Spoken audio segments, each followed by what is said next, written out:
तुमने ध्यान नहीं दिया है शायद, पर जब तुम जल्दबाजी में बाहर निकलने की कोशिश करते हो ना, हड़बड़ी में जब अपने सामान खोजते हो, अपने बाल समेटते हो, अपनी घड़ी पहनते हो, अपने मोबाइल खोजते हो, थोड़ा नाश्ता कर रहे होते हो, तुम्हें ध्यान नहीं रहता, पर उस दौरान तुम बहुत तनाव लेते हो, बहुत ज़्यादा तनाव, जिसे तुम टेंशन कहते हो। वही हर बीमारी का जड़ होता है। 2 मिनट भी रोज़ तनाव लेते जाओगे तो तनाव का एक पहाड़ बन जाएगा। तो ऐसा काम कभी मत किया करो।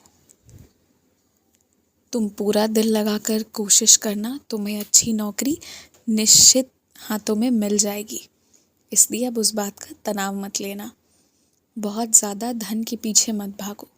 जैसे ही तुम अच्छे काम करने शुरू कर दोगे ना, तुम्हें उससे ख्याति, धन, प्रसिद्धि सब अपने आप मिलते चली जाएगी। हो सके ना तो यदि कोई छोटा बच्चा तुमसे पढ़ना चाहे तो बिना पैसे लिए उसे थोड़ा पढ़ा देना।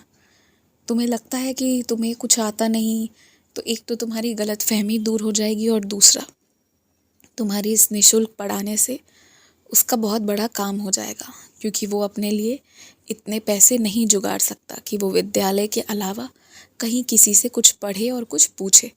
और तुम इस तरह निःशुल्क सहायता करोगे तो ये बहुत बड़ी सेवा होएगी।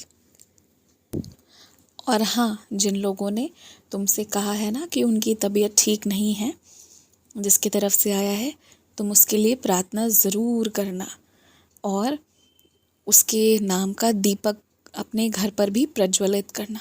जब तुम किसी के जीवन में रोशनी की प्रार्थना अपने घर पर करोगे निस्वार्थ भाव से, तो तुम्हारे घर पर वो दीपक जो प्रज्वलित हो रहा है, वो तुम्हारे लिए बहुत गुना आशीर्वाद लेकर आएगा।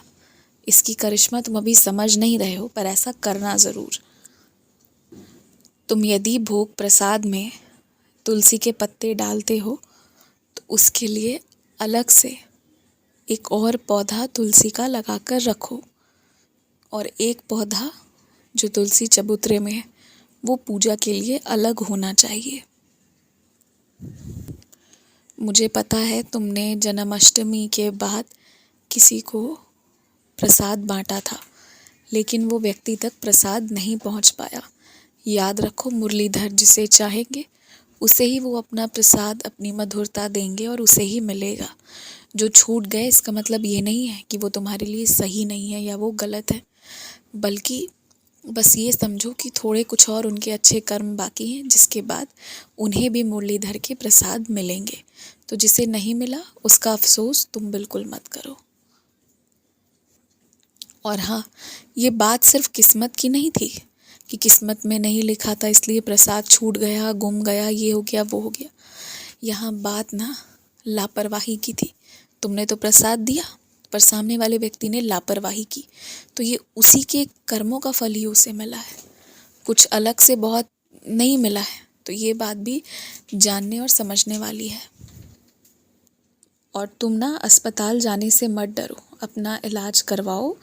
जो भी दिक्कत है वो तुम बोलो, देखो, और जो भी सारी चीज़ें हैं वो ठीक करवाओ। तुम अस्पताल अकेले नहीं जाओगे, मैं तुम्हारे साथ रहूँगा। तुम्हें बहुत दूर जाकर अपने परिवार वालों से मिलने का मन हो गया है ना, तो बस मन होने भर की देरी थी। अब मन हो गया है तो तुम वहाँ तक पहुँच जाओगे। मैं तुम्हारे लिए रास्ते निकाल दूँगा।